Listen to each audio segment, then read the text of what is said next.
जय सदा शिव जय सदा शिव जय सदा शिव जय सदा शिव जय सदा शिव जय सदा शिव जय सदा शिव बोलिए जय सदा शिव जय सदा शिव जय सदा शिव जय सदा शिव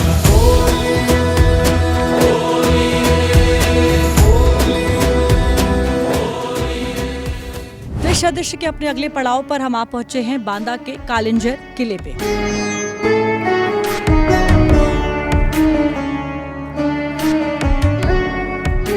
ये किला 800 फीट की ऊंचाई पर पहाड़ियों के बीच में स्थित है। कालिंजर किले को कालजे कहना भी गलत नहीं होगा। इस किले के अंदर स्थित है नीलकंठ महादेव मंदिर, जिसके साथ अमृत मंथन के बाद निकले हुए विष का जो रहस्य है वो जुड़ा हुआ है।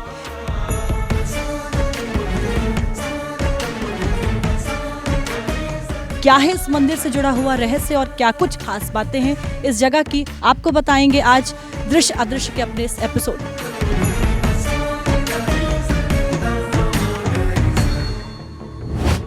कहते हैं कुछ जगहें सिर्फ देखी नहीं जाती, उन्हें महसूस किया जाता है। कुछ पत्थर सिर्फ पत्थर नहीं होते, वे सदियों की कहानी अपने भीतर समेटे होते हैं। और कुछ मंदिर सिर्फ पूजा की जगह नहीं होते, वे एक पूरे क्षेत्र की पहचान बन जाते हैं।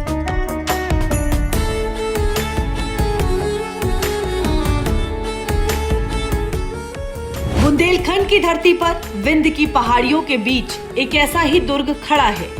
समुद्र तल से लगभग 1200 फीट ऊंचाई पर स्थित ये दुर्ग प्राकृतिक सुरक्षा और मजबूत दीवारों के कारण लंबे समय तक अजेय रहा। इतिहासकारों के अनुसार कालिंजर पर प्राचीन काल में गुप्तों का प्रभाव रहा। बाद में चंदेल शासकों ने इसे अपनी शक्ति का केंद्र बनाया। 10वीं से 12वीं शताब्दी के बीच चंदेल राजाओं ने यहाँ भव्य निर्माण कराए।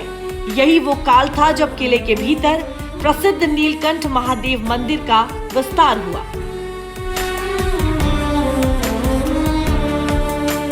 बांदा जिले के कालिंजर में एक पहाड़ी की चोटी पर सदियों से खड़ा है ये विशाल दुर्ग। कालिंजर दुर्ग चंदेल कालीन स्थापत्य का महत्वपूर्ण उदाहरण है और इसके भीतर अनेक मंदिर, महल, जल संरचनाएं और मूर्तियां मौजूद हैं।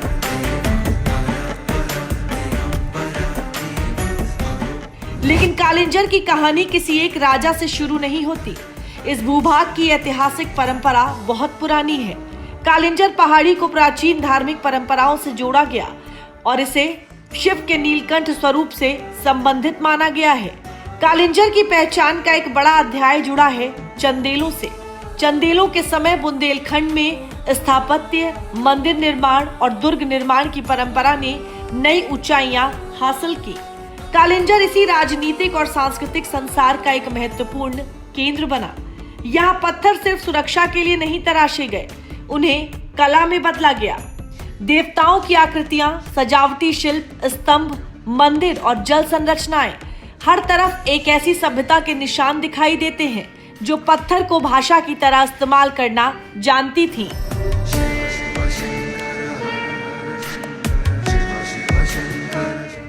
नीलकंठ मंदिर की अगर बात करें तो यहाँ स्थापित शिवलिंग स्वयंभू है। मान्यता के अनुसार प्राकृतिक रूप से चट्टान से प्रकट हुआ। नीलकंठ महादेव के रूप में ये शिवलिंग पूजा जाता है। शिवलिंग के ऊपर प्राकृतिक चट्टान से जल की बूंदें टपकती रहती हैं। मंदिर की वास्तुकला अत्यंत प्राचीन और रहस्यमयी है। चंदेल कालीन कला और स्थापत्य का बेहतरीन उदाहरण है ये मंदिर। किले के ऊंचे हिस्से में स्थित पहुंचने के लिए लगभग 500 सीढ़ियां चढ़नी होती हैं। मान्यता है यहाँ दर्शन और जलाभिषेक करने से सभी मनोकामनाएं पूरी होती हैं। आज इन मूर्तियों को देखकर सवाल उठता है, जिस समय आधुनिक मशीनें नहीं थी, जिस समय बिजली नहीं थी, उस समय इन कलाकारों ने इन चट्टानों को इतना जीवंत कैसे बना दिया। यही कालिंजर की सबसे बड़ी ताकत है। यहाँ इतिहास किताब में नहीं, पत्थरों में लिखा है।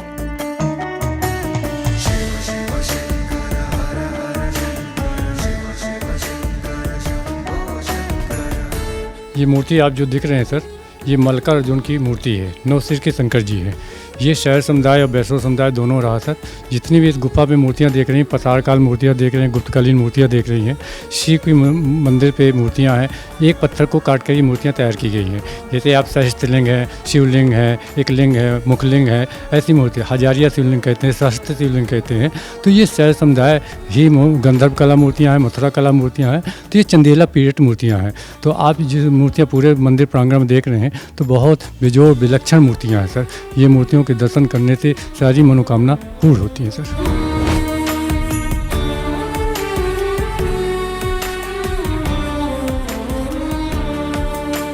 किले की विशालता से आगे बढ़ते हुए रास्ता धीरे धीरे सकरा होता जाता है।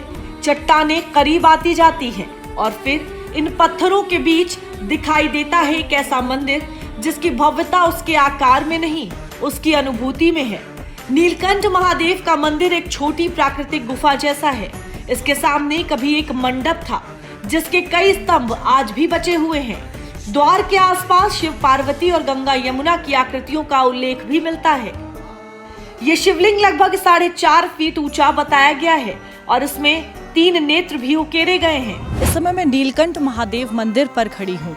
मेरे पीछे आप जो दरवाज़ा देख रहे हैं उसके अंदर ही जो शिवलिंग है वो यहाँ पर स्थापित हैं। स्वयंभू शिवलिंग कहे जाते हैं। इस पूरे मंदिर का जो इतिहास है वो अमृत मंथन के बाद जो विषपान हुआ था उसके रहस्य से भी जुड़ा हुआ है। अंदर जो शिवलिंग स्थित है अभी मैं आपको अंदर जाकर दिखाऊंगी और उसके बारे में भी बताऊंगी। ये पूरी दुनिया के अपने आप में अकेले और अद्भुत शिवलिंग हैं जिनके शरीर से कह सकते हैं कि अभी भी जो विष पान किया था वो पसीने के रूप में बाहर आता है और इसीलिए लाखों हजारों श्रद्धालु जो हैं वो आज भी यहाँ पर आते हैं।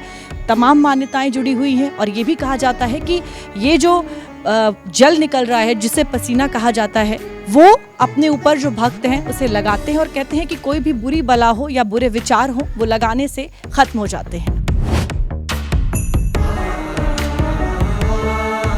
हिंदू धार्मिक परंपरा में समुद्र मंथन की कथा आती है। मंथन से निकला विष इतना भयंकर था कि पूरी सृष्टि संकट में पड़ गई। तब भगवान शिव ने उस विष को अपने कंठ में धारण किया। विष के प्रभाव से उनका कंठ नीला हो गया और वे कहलाए नीलकंठ। मान्यता है कि विषपान के बाद भगवान शिव कालिंजर आए और यहीं पर विश्राम किया। इसीलिए यहाँ शिव को नीलकंठ महादेव कहा जाता है।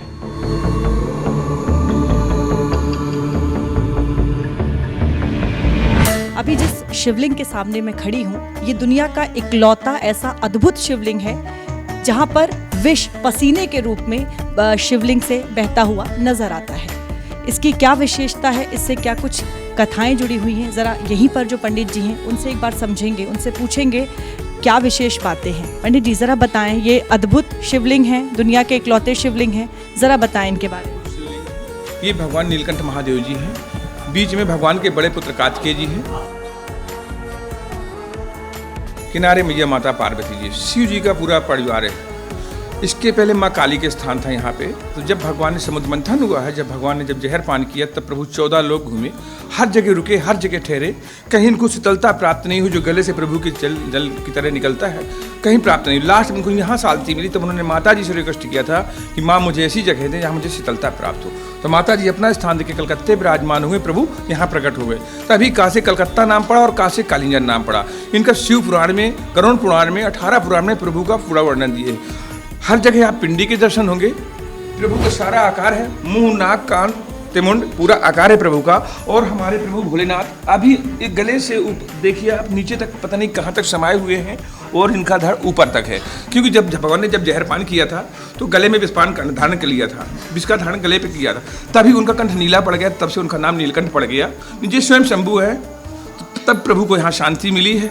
तब फिर माता जी अपने स्थान के कलकत्ते विराजमान हुए, प्रभु यहाँ प्रकट हो गए। आप इंडिया में कहीं भी जाएंगे, आप हर जगह ज्योतिर्लिंग के दर्शन होंगे, मुखारबिंद के दर्शन नहीं होंगे, मगर प्रभु के आपको यहाँ मुखारबिंद के दर्शन हो रहे हैं। इसलिए इनका नाम हर हर महादेव, नीलकंठ महादेव है।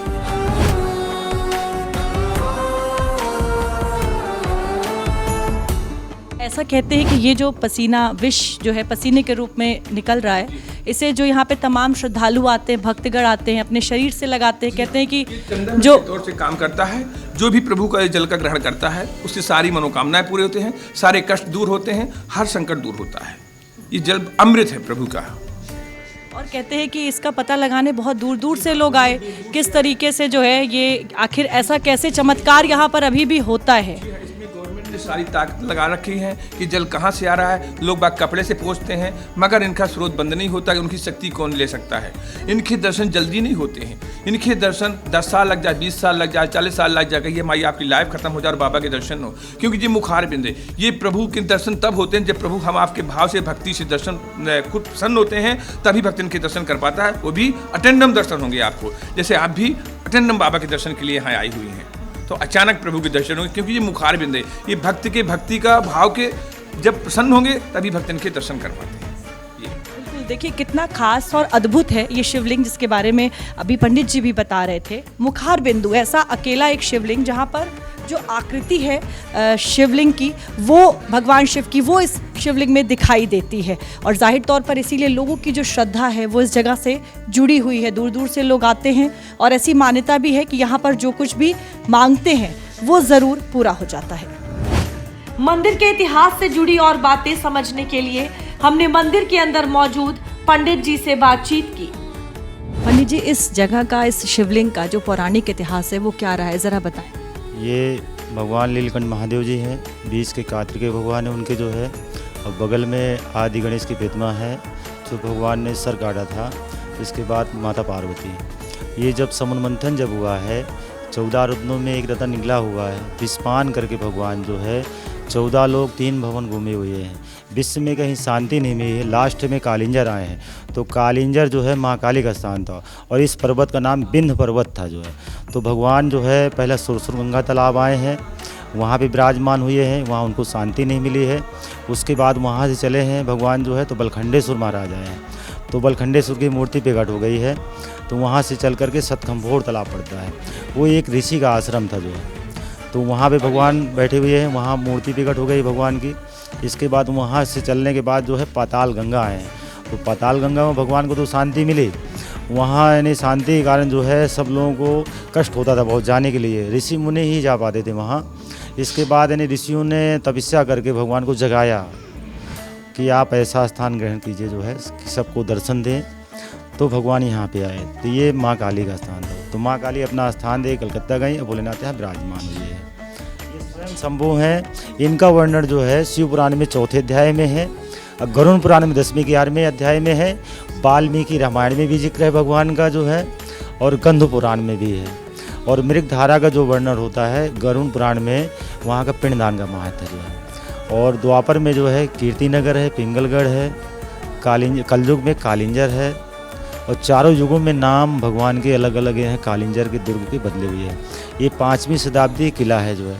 चंद बर्मन, कीर्ति बर्मन, मदन बर्मन, सुहेलदो बर्मन, जसो बर्मन, राजा परमाल के बाद जो है, इसके बाद जो है यहाँ वीरान हो गया है। इसके बाद मुगलों का यानी मान लीजिए शासन आया है औरंगजेब का, तो औरंगजेब ने यहाँ चढ़ाई किया, और ये 84 मंदिर जो है किला के विद्यमान थे तो उनने खंडित किया। और इसके बाद राजा छत्रसाल को पता चला तो उनने पुनः जो है अपने अधीन किया किला को जो है। इसके बाद अपना बुंदेला शासन राज किया जो है। और इसके बाद उनके नाती थे अमान सिंह जो है, तो अमान सिंह लास्ट शासन था। इसके बाद जो है अंग्रेज़ों का शासन हो गया जो है। और उसके पहले शेषा सूरी 1545 में आए थे, तो उनने आक्रमण किया था यहाँ पे जो है, जैसे तोप का गोला उनने छाड़ा और तोप का गोला घला। इसके बाद रिटर्न हुआ तो बारूद खाने में आग लग गई, विस्फोट हुआ, तो उनकी यानी जो मृत्यु हो गई। उनके साथ में बहुत सैनिक मरे। इसके बाद उनकी डेड बॉडी जो है धनबाद जिले सासाराम बिहार पटना के। उनकी पहचान एक अंगूठी से हुई थी सर। सब लोगों ने देखा कि इसमें बहुत से सैनिक हैं और तो पूरा शरीर खराब हो गया उनका, तो बोला पहचान तो एक सैनिक को मारा कि उनकी अंगूठी पहने हुए हैं, तो उससे पहचान हुई थी। पंडित जी ज़रा बताएं कि जैसे क्या साल के कुछ खास ऐसे दिन या महीने जब यहाँ पर विशेष फल की प्राप्ति होती है? वैसे तो सालों साल श्रद्धालु यहाँ पर आते हैं, लेकिन कौन से वो खास दिन होते हैं जब यहाँ पर श्रद्धालुओं की भी ज़्यादा भीड़? ये सबसे खास महीना होता है कार्तिक का महीना होता है जो है, कार्तिक के महीने में जो है पूरा 1 महीना सब लोग भक्त लोग आते हैं, दर्शन करते हैं। और यानी लास्ट में यानी कार्तिक पूर्णिमा आती है, सबसे बड़ा महत्व माना गया है।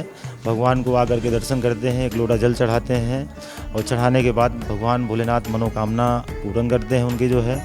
इसके बाद आता है महाशिवरात्रि आता है आपका, वो पर्व माना जाता है। विवाह होता है भगवान का, बड़ा श्रृंगार भव्य होता है यहाँ पे जो है।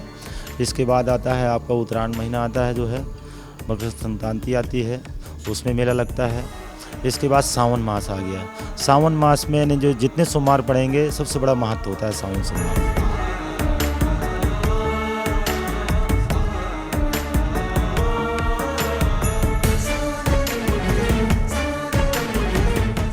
जो भगवान के दर्शन करके जाएंगे तो भगवान मनोकामना उनकी पूर्ण करेंगे जो है। और हम लोगों से ये विनती है कि भगवान यहाँ यात्री अगर आएँ दर्शन करने के लिए तो मनोकामना उनकी ज़रूर पूरी करें।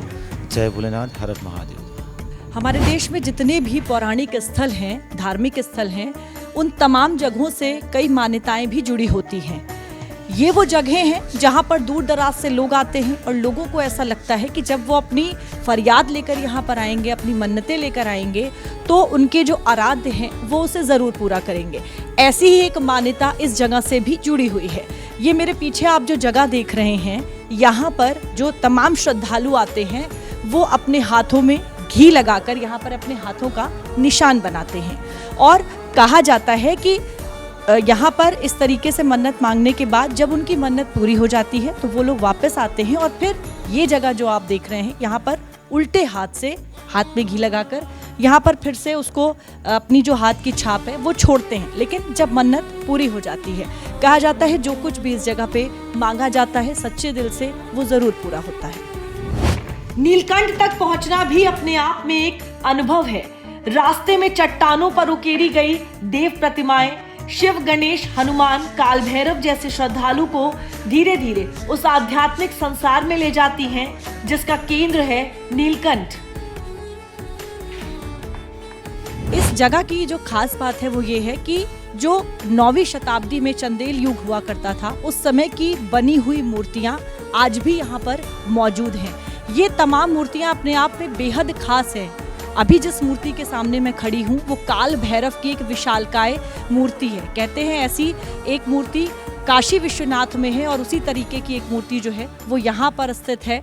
हमारे साथ जो गाइड यहाँ पर हैं, ज़रा इन्हीं से समझेंगे इस मूर्ति की जो खास बातें हैं वो क्या है। शैलेश जी, ज़रा हमें बताएं कि किस तरीके से ये जो मूर्ति अपने आप में बेहद खास है। ये सर काल भैरव है, जैसे बनारस के कोतवाल हैं उसी तरह ये हमारे कलिंजर के कोतवाल है। इनके बिना कोई पत्ता हिल नहीं सकता है, बिना आदेश के कोई काम नहीं होता है। तो ये काल भैरव है। तो ये 30 फुट मूर्ति लंबी है, 17 फुट चौड़ी है, 18 भुजा, नरमुंडों की माला है, शस्त्र अपने पूरे लिए हुए हैं। और ये एक इसका मूर्ति का उल्लेख अबुल फजल ने आईने अखबारी में इसका उल्लेख किया है। ये डांस मुद्रा पे हैं, तांडव नृत्य करते दिखाया है। साइड में माँ काली हैं, ये कंकाल काली बैठी हैं, ये वध कर दे गए माँ काली खून को पीती है। तो ये इनके ऐसी मूर्तियाँ, अद्भुत मूर्तियाँ हैं।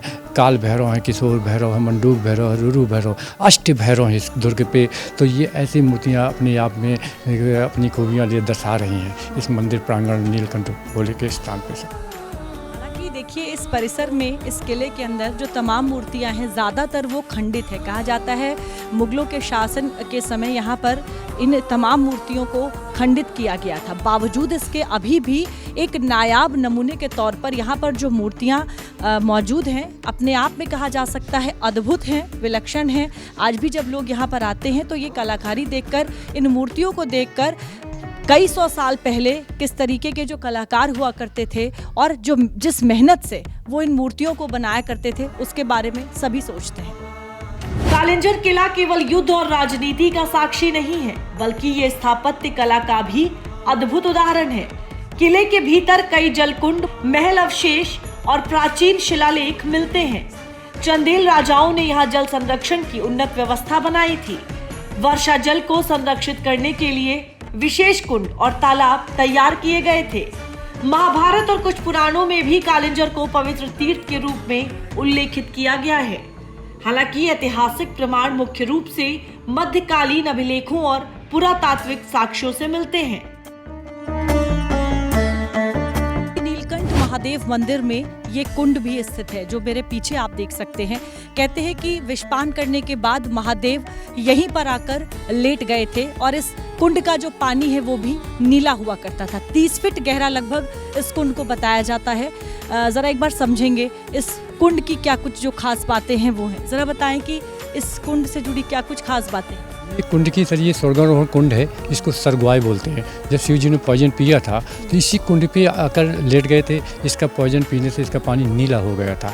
तो आज भी ये आस्था है कि लोग इसका जल लेकर शिव जी का जलाभिषेक करते हैं तो उनकी मनोकामना पूरी होती है। ये 30 फुट गहरा हुआ है। ये कीर्तवन राजा ने इसको 1100 में इसका निर्माण करवाया था। इसका पानी जो मिनरल वाटर है, डाइजेशन पाचन शक्ति बहुत अच्छी है इस पानी पे। ऐसी ऐसी बीमारियाँ, 7 बीमारियाँ ठीक होती हैं कि लोग इस जल को ले जा करके अपने घरों पे यूज करते हैं और बीमारियों से मुक्ति पाई जाती है। शैलेन जी, मैं देख रही हूँ कि यहाँ पर जो गेट बना हुआ है उसमें ताला लगा हुआ है, तो इसको बंद कब से कर दिया गया है? सर हमारे आर्टिकल डिपार्टमेंट में पुरातत्व वालों ने इसको बंद कर दिया है। ये कोरोना काल से बंद कर रखा हुआ है। ये जो कुंड है देखिए, आप देख सकते हैं अभी भी यहाँ पर जो लोग हैं वो यहाँ पर आटे की गोलियाँ फेंक रहे हैं। कहते हैं कि इसके अंदर जो मछलियाँ हैं उनको आटा खिलाने से पुण्य की प्राप्ति होती है। इस मंदिर में कई बंदरों को भी आप देख सकते हैं, उनको भी लोग आटा खिलाते हुए नजर आ रहे हैं। यानी कि भले ही ये जगह कई 100 साल पुरानी है, लेकिन इस जगह की जो पौराणिकता है वो आज भी लोगों के बीच उसका जो महत्व है वो बिल्कुल उसी तरीके से है।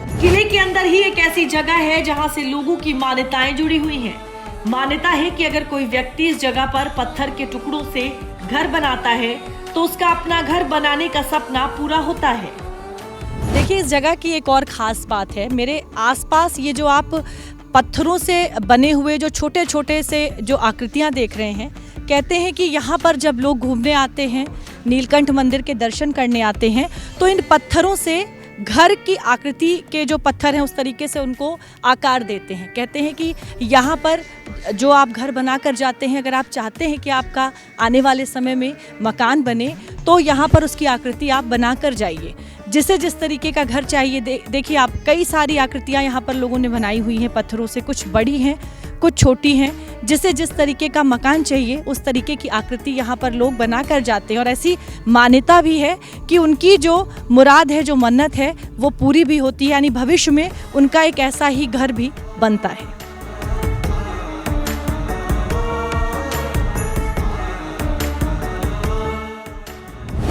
इस मंदिर में भगवान शिव सदियों से वास करते हैं।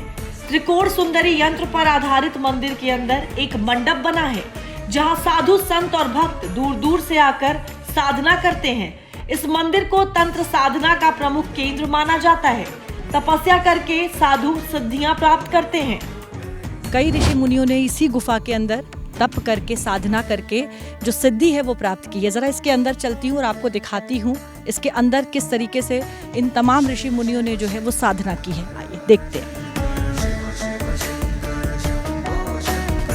देखिए, इस समय मैं इस गुफा के अंदर मौजूद हूँ और कहते हैं कि आज भी जो साधु संत हैं वो इस जगह पर बैठकर जो तप है वो करते हैं, तंत्र विद्या को साधने की जो कोशिश है वो करते हैं। और जिस तरीके से आप देखेंगे ये जगह, कहते हैं कि गर्मियों में ये जगह जो है वो खूब ठंडी रहती है और इसी तरीके से ठंड के समय इस गुफा के अंदर गर्मी भी उतनी ही होती है। यानी कि आज भी इस जगह की जो मान्यता है वो उसी तरीके से बनी हुई है। अभी जिस जगह पे मैं बैठी हुई हूँ ये साधना का स्थल कहा जाता है। यहाँ पर तंत्र विद्या और तमाम ऐसी चीज़ें जो है उनको लेकर तपस्या की जाती है, साधना किया जाता है। कई 100 साल से जो ऋषि मुनि हैं वो यहाँ पर साधना करते हुए आ रहे हैं। आज भी कहते हैं कि जो ऋषि हैं, साधु हैं, वो इस जगह पे बैठकर साधना करते हैं, सिद्धि प्राप्त होती है उनको। हमारे साथ यहाँ के गाइड मौजूद हैं। ज़रा बताएं इस जगह की क्या खास बात है। सर जी, हमारे ये तंत्र विद्या का केंद्र है। इधर पर हमारे ऋषि मुनि आते हैं, साधु संत अपनी सिद्धियाँ प्राप्त करते हैं। ऐसी ऐसी गुफाएं हमारे किला परिसर पे 200-200 मीटर की गुफाएं हैं, उस पर तंत्र साधना करते हैं। हमारी मनोकामना पूरी होती है, सिद्धि प्राप्त होती है। तो ये तिलस्मी किला है, ये तंत्र साधना का केंद्र है। इधर पर ये आप गुफा देख रहे हैं, ये इसी गुफा में बैठ के साधु संत वर्षों से अपनी साधना करते हैं। और ये जो आपको ये दीवारें दिख रही हैं, प्रतीक दिख रही हैं किला की, ये हमारे हमारे पास ये जड़ी बूटियाँ सामने दिख रही हैं, 300 जड़ी बूटियाँ इस पर्वत पे हैं। जैसे हमारे मेडिसिन पार्क वगैरह हैं, जैसे आयुर्वेद में है, डायबिटीज़ शुगर के लिए बहुत अच्छे मेडिसिन है सर। इधर पर अश्वगंधा है, सफ़ेद मूसली है, चिचिड़ा है, रतनजोत है, ये सफ़ेद मूसली है, ऐसी बहुत सी चीज़ें हैं सर जो हमारे आयुर्वेद में भी आज दिख रही हैं किला परिसर पे। जिस जगह को श्रद्धालु पवित्र मानता था, वही जगह राजाओं के लिए सामरिक शक्ति का प्रतीक भी थी। कालिंजर को जीतना आसान नहीं था। किले की भौगोलिक स्थिति, ऊंचाई, प्राकृतिक सुरक्षा और मजबूत निर्माण इसे एक कठिन सैन्य लक्ष्य बनाते थे। इतिहास में महमूद गजनवी के अभियान से लेकर कुतुबुद्दीन ऐबक और हुमायूं के प्रयासों तक कालिंजर का उल्लेख मिलता है। कालिंजर के इतिहास का सबसे नाटकीय अध्याय जुड़ा है शेरशाह सूरी से। 1545 में शेरशाह ने कालिंजर पर घेरा डाला। युद्ध चल रहा था, किले पर कब्जे की कोशिश जारी थी, लेकिन अभियान के दौरान एक विस्फोट में शेरशाह घायल हुआ और उसकी मृत्यु हो गई। कालिंजर की सत्ता बदलती रही। अकबर ने 1569 में किले पर कब्जा किया। इसके बाद कालिंजर पर बुंदेला शक्ति का प्रभाव आया और 1812 में किला ब्रिटिश नियंत्रण में चला गया। लेकिन सत्ता बदलने के बावजूद नीलकंठ की आस्था बनी रही और यही इस मंदिर की सबसे बड़ी कहानी है। 13वीं शताब्दी में अलाउद्दीन खिलजी ने किले पर चढ़ाई की, लेकिन किले की मजबूत सुरक्षा और प्राकृतिक संरचना के कारण विफल रहा। 16वीं शताब्दी में मुगल सम्राट अकबर ने कालिंजर को जीतने के लिए लंबा घेरा डाला, लेकिन दुर्गम भौगोलिक स्थिति के आगे हार माननी पड़ी। 17वीं शताब्दी में औरंगजेब का आक्रमण इस किले पर हुआ। किले और नीलकंठ मंदिर को तोड़ने की पूरी कोशिश की गई, लेकिन सफलता नहीं मिली। कालिंजर की सामरिक शक्ति को समझते हुए किले और मंदिर को कमजोर करने की कोशिश की, पर असफल रहे। ये जगह सिर्फ इतिहास और आस्था का केंद्र नहीं, बल्कि अर्थव्यवस्था का भी बड़ा केंद्र है। पर्यटन विभाग के आंकड़ों की बात करें तो कालिंजर आने वाले पर्यटकों की संख्या 2022 में करीब 1,35,000 थी। 2023 में ये संख्या 4,54,000 से अधिक हो गई। 2024 में लगभग 6,25,000 पर्यटकों का आंकड़ा बताया गया और 2025 के जनवरी से जुलाई के बीच ही करीब 4,03,000 पर्यटकों के आने की बात सामने आई। वर्तमान में कालिंजर किला भारतीय पुरातत्व सर्वेक्षण यानी आर्कियोलॉजिकल सर्वे ऑफ इंडिया के संरक्षण में है। ASI ने इसे संरक्षित स्मारक घोषित किया है। समय समय पर यहाँ मरम्मत और संरक्षण कार्य किए जाते हैं। उत्तर प्रदेश सरकार ने भी इसे पर्यटन केंद्र के रूप में विकसित करने की योजना बनाई है। सड़क, प्रकाश व्यवस्था और पर्यटक सुविधाओं को बेहतर किया जा रहा है। कालिंजर की कहानी शायद इसलिए खास है क्योंकि यहाँ अतीत और वर्तमान एक ही जगह पर दिखाई देते हैं। एक तरफ सदियों पुराना दुर्ग है जिसकी दीवारों ने सत्ता के कई दौर देखे हैं, दूसरी तरफ नीलकंठ महादेव है जिनके प्रति लोगों की आस्था आज भी उतनी ही गहरी है, और तीसरी तरफ है बदलता हुआ कालिंजर जहां बढ़ता पर्यटन स्थानीय कारोबार और रोजगार की नई संभावनाएं पैदा कर रहा है। नीलकंठ महादेव मंदिर जो कालिंजर किले में स्थित है, अपने आप में आज भी इसकी जो पौराणिकता है वो बनी हुई है।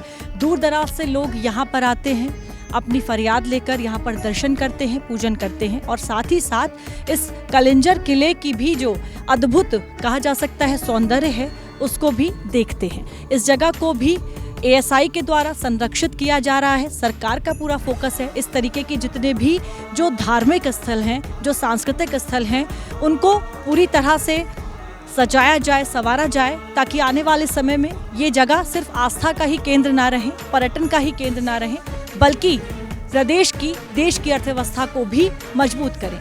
दृश्य अदृश्य के अगले एपिसोड में किसी नए, अनदेखे, अनजाने, अदृश्य स्थान से आपसे फिर मुलाकात होगी। तब तक के लिए नमस्कार।